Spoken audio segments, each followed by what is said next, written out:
నమస్తే, welcome to our channel. నేను సౌజన్య. మొదటి నుంచి కూడా ఆంధ్ర రాజకీయాల్లో ఒంగోలుకి సంబంధించి అభ్యర్థిత్వానికి సంబంధించి వైసీపీలో మొదటి నుంచి గొడవలు అవి జరుగుతూనే ఉన్నాయి. ఖచ్చితంగా మాగొండకి సీట్ ఇవ్వాలని బాలినేని అభ్యర్థిస్తూ ఉంటే చెప్తూ ఉంటే దాన్ని పక్కన పెట్టి చెవిరెడ్డి భాస్కర్ రెడ్డిని స్క్రీన్ మీదకి తెరపైకి తీసుకురావడం జరిగింది జగన్ టీం. సో దానికి బాలినేని గారు చాలా అప్సెట్ అయ్యి ఆయన ఫోన్ స్విచ్ ఆఫ్ చేసి కార్లు కూడా వదిలేసి ట్రైన్లో ఆయన ట్రావెల్ చేస్తున్నారు, ఆయన టీంని కూడా పక్కన పెట్టారన్నట్టుగా వార్తలు వస్తూ ఉన్నాయి. మరి ఇలా చేసిన తర్వాత కూడా బాలినేనికి కాల్ చేసి జగన్ టీం మాట్లాడుతుందా, లేకపోతే వెళ్ళిపోయారు కదా అని చెప్పి లైట్ తీసుకుంటారా జగన్ టీం? మరి ఈ అంశానికి సంబంధించి వారి విశ్లేషణను మనతో పంచుకోవడానికి ఈరోజు మనతో పాటు ఉన్నారు సీనియర్ జర్నలిస్ట్ జగదే ఉన్నారు. వారితో మాట్లాడదాం. నమస్తే అండి. బాలినేని మొదటి నుంచి కూడా ఒంగోలు అభ్యర్థిత్వానికి సంబంధించి యాజ్ ఎమ్మెల్యేగా మాగొండకే ఇవ్వాలని చెప్పేసి మొదటి నుంచి ఆయన చెప్తూనే ఉన్నారు, కోరుకుంటూనే ఉన్నారు. సో ఆయన ఎంత ట్రై చేసినా మాగుంట గారు అంత ఇంట్రెస్ట్ చూపించట్లేదు వైసీపీలో ఉండడం కోసం. అది దానికి చాలా కారణాలనే అది అందరికీ తెలిసిందే. ఎంత చెప్పినా బాలినేని మాగుంట వైపే ఉన్నారు, జగన్ టీం మాత్రం చెవిరెడ్డి వైపే వస్తున్నారు. సో ఫైనల్లీ ఇంకా బాలినేనికి విసుకొచ్చేసి ఫోన్ స్విచ్ ఆఫ్ చేసి వాళ్ళ టీంని కూడా పక్కన పెట్టేసి ట్రైన్లో ట్రావెల్ చేసుకుంటూ ఒంగోలు వెళ్ళిపోయారు అన్నట్టుగా వార్తలు వస్తున్నాయి. హైదరాబాద్ వచ్చేసారు. అంటే బాలినేని గారు జగన్మోహన్ రెడ్డి గారి దగ్గర బంధువు అయినప్పటికి కూడా మొదటి నుంచి కూడా కొంచెం ముక్కుసూటిగా ఉండే మనిషి. అంటే ఏవైనా ప్రభుత్వ వైఫల్యాలు కానీ పథకాల్లో లోపాలు ఉన్నప్పుడు కూడా డైరెక్ట్గా మధ్యలో కాంట్రాక్ట్లు ఏమి పెట్టుకోకుండా డైరెక్ట్గా జగన్మోహన్ రెడ్డి గారిని కలిసి ఆయనకి నివేదించి ఆయన ప్రాబ్లం ఏంటి చెప్పే ప్రయత్నం కూడా చేసేవారు, చేస్తుంటారు కూడా చాలాసార్లు. అంటే జగన్మోహన్ రెడ్డి గారు కూడా మొదట్లో చూపించినంత ఆదరణ తర్వాత చూపించలేదనేది మెయిన్ రీజన్. బాలినేని గారి అలకకు మొదటి ప్రధాన కారణం అదని వైసీపీ శ్రేణులు మాట్లాడుకోవడంగా విన్న వాస్తవాలు.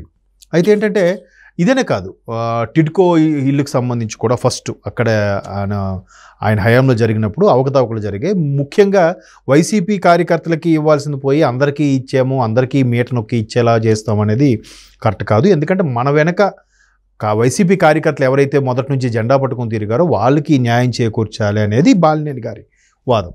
సో ఆ విషయంలో చాలా సందర్భాల్లో ఆయనకి వెళ్ళి కలవడము, సరే చూద్దాంలే వెళ్ళు అని చెప్పడము, ఆ తర్వాత మధ్యలో సజ్జల గారు ఎంటర్ అయిన తర్వాత చాలా వరకు జగన్మోహన్ రెడ్డి గారిని కలవకుండా చేయడం అనేది కూడా చాలా సందర్భాల్లో జరిగిందని ఆయన సన్నిహితులతో వాపోయిన సందర్భాలు కూడా ఉన్నాయి.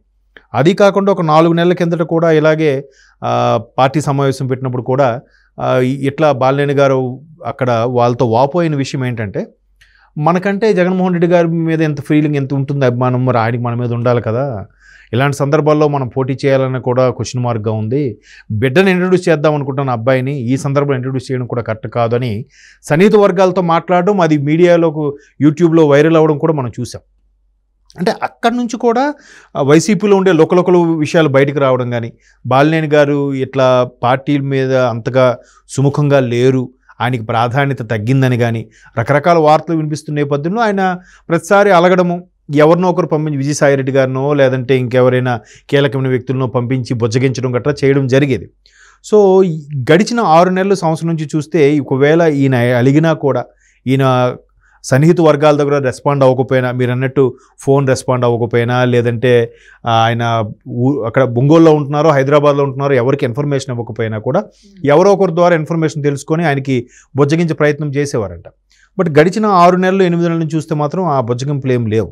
బాలినేని గారు కూడా ఒకానొక సందర్భంలో విజయమ్మ గారు ఒంగోలు సన్నిహిత వర్గాలు ఎవరికో బాలేని పలకడానికి వచ్చినప్పుడు కూడా విజయమ్మ గారిని కలిసి కూడా ప్రస్తావించారట ఈ అంశం. ఇద్దరు కూడా ఒకరికొకరి బాధల్ని వెళ్ళబుచ్చుకున్నారు, షేర్ చేసుకున్నట్టుగా అన్నట్టు కూడా వార్తలు వచ్చాయి. సో ఇప్పుడు మళ్ళీ మాగుంట శ్రీనివాసరెడ్డి గారికి టికెట్ కేటాయించడం కోసం అంటున్నారు. బట్ ఒంగోలు లోక్సభ ఇన్ఛార్జిగా చెవిరెడ్డి గారికి కేటాయించారు. అంటే ఒక లోక్సభ అసెంబ్లీ స్థానాలను షఫ్లింగ్గా కాకుండా ఇన్ఛార్జ్ స్థానాలు కూడా చాలా వరకు మార్చేస్తున్నారు. అలా మార్చినప్పుడు చెవిరెడ్డి గారు ఖచ్చితంగా ఆయనకి నచ్చింది ఆయన ఫేవర్గా చేయాలనుకుంటారు కదా. సో ఆయన పరపతి ఆయన చూపించాలనుకుంటాడు కదా. సో ఇంకా ఈయన వెళ్ళి కలిస్తే లేదు, ఆయనకేం ఛాన్స్ లేదు, మీ మాట ప్రకారం జరుగుతుంది అన్నట్టు కూడా చెప్పారంట. నెక్స్ట్ సీన్ కట్ చేస్తే ఈయన ఒంగోలు వచ్చేసరికి మళ్ళీ చెవిరెడ్డి గారికే ఒంగోలు లోక్సభ ఇన్ఛార్జ్గా ఇచ్చారన్నట్టు కూడా వెంటనే ఇన్ఫర్మేషన్. అసలు ఎందుకు జగన్ టీం ఇన్ని రకాలుగా గేమ్స్ ఆడుతుంది బాలినేని గారితో, చెవిరెడ్డి భాస్కర్ రెడ్డి గారితో? అంటే అతను ఎలా ఉన్నదంటే ఎవరిని ఒప్పించకూడదు అనేది ఒక కాన్సెప్ట్. ఎవరికి? జగన్మోహన్ రెడ్డి గారిది. అంటే అందరికీ సమానంగా ప్రయారిటీ ఇవ్వాలని అనుకోవాలనే ఉద్దేశంలో ఆయన బిహేవ్ చేస్తున్నారు. కానీ తెర వెనుక ఆయన ఉద్దేశం ఏంటంటే నేను ఎక్కడ పోటీ చేసినా కూడా, నా అభ్యర్థులు ఎక్కడ పోటీ చేసినా కూడా నా ముఖం చూసే వీళ్ళు గెలుస్తారు అనే తలంపులో ఉన్నాడు ఆయన. నా ఫోటో పెట్టుకుంటే ఎవరైనా గెలుస్తారులే అనే ఫీలింగ్లో ఉన్నాడు ఆయన కదా. కాబట్టి ఆయన ఎవరినైనా మార్చొచ్చు, ఎవరికి ఇచ్చినా ఏముందిలే, నా ఫేసు నా పథకాలు పెడితే నా పథకాలతోనే గెలుస్తారులే అనే ఫీలింగ్లో ఉన్నాడు. కాబట్టి ఆయన ఎవరిని పట్టించుకోవట్లేదు, ఎవరికి ప్రాధాన్యత ఇవ్వట్లేదు. అండ్ మోర్ ఓవర్ బాలినేని గారు ఫీల్ అవుతున్నారు కానీ షర్మిల గారు లాంటి వ్యక్తులకే పట్టించుకోలేదు. అంతెందుకు అంటే నేనన్న మాట కాదు, ఇది వార్తల్లో వస్తున్న వాస్తవం కదా. ఇది విజయమ్మ గారు కూడా గౌరవ అధ్యక్షుల పదవికి ఎందుకు రాజీనామా చేశారు? సరైన ప్రాధాన్యత లభించకే కదా. లేదంటే ఆవిడకి రాజకీయాలతో పనే ఉంది. రాజశేఖర రెడ్డి గారి భారీగా ముఖ్యమంత్రిగా అంత గౌరవంగా ఎప్పుడు ఇంటి పట్టున ఉండే వ్యక్తి ఒక్కసారిగా రాజకీయాల నేపథ్యంలో రోడ్డు మీదకి రావాల్సి వచ్చింది ఆవిడ. రాజశేఖర రెడ్డి గారు చనిపోవడం, జగన్మోహన్ రెడ్డి గారు అరెస్ట్ అవ్వడం, what ever it may be కదా. అటువంటి గౌరవంగా ఉండాల్సిన ఆవిడ కూడా గౌరవ అధ్యక్ష పదవికి రాజీనామా చేసి షర్మిల గారితో పాటు తెలంగాణ వైపు వచ్చేసారంటే అక్కడ తల్లికి కూడా ప్రాధాన్యత లేనప్పుడు బాలినేని గారు లాంటి వారికి ప్రాధాన్యత వస్తుందని అనుకోవడం ఆయన భ్రమ, అంతే కదా.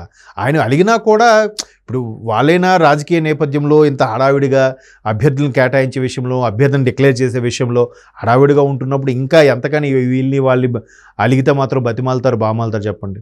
ఆయన ఏదో ఫీలింగ్లో ఉన్నాడు, నా ఫోటో పెడితే నా పథకాలతో ఎవరు ఎక్కడ మార్చినా, ఎవరు ఎక్కడ షఫిల్ చేసినా ఖచ్చితంగా గెలిచేస్తారు అనే తలంపులో ఉన్నాడు ఆయన.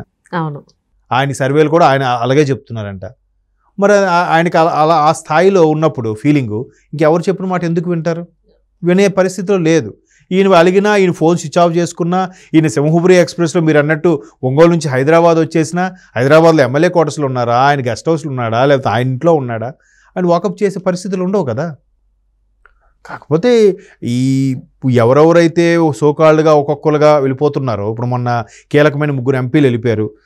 నర్సరావుపేట అతను, మచిలీపట్నం అతను, అలాగే కర్నూలు, 3 కీలకం. కొంతమంది 19 మంది లైన్లో ఉన్నారని చెప్పి అలాగే కాంగ్రెస్ మాణిక్య ఠాక్రే అదే మాట చెప్తున్నారు. షర్మిల గారికి అదే చెప్పారట.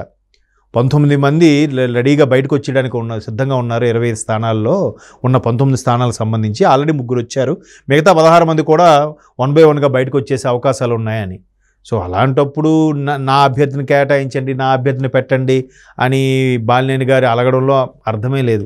ఎవరిని కేటాయించినా గెలుస్తారని గ్యారంటీ లేని పరిస్థితులు ఉన్నాయి అక్కడ. అవును. సో వైసీపీ సిచ్యువేషన్ ఏంటని చెప్పేసి అని అందరికీ తెలిసింది, అందులో బాలినేని గారు కూడా తెలుసు. అయినా కానీ మాగుంట గారికి టికెట్ ఇవ్వలేదని అలిగి కార్లో వదిలేసి ఫోన్లు కూడా స్విచ్ ఆఫ్ చేసుకుని ట్రైన్ జర్నీ చేయాల్సిన అంత అవసరం ఏమొచ్చింది బాలినేని గారికి?